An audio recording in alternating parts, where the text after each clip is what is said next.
तुहरा जैसन भाई कहाँ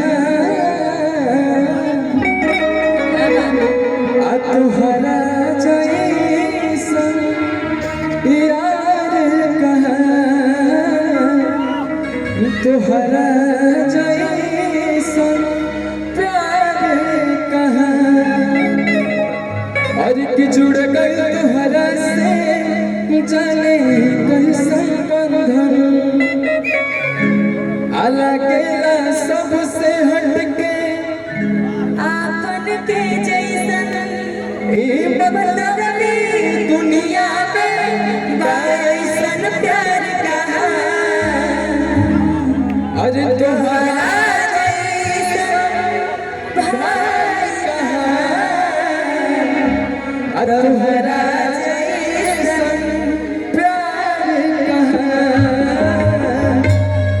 तुहरा जैसन प्यार कहाँ रुआ का अंजलि के तालियां बजाइए अंजलि के लिए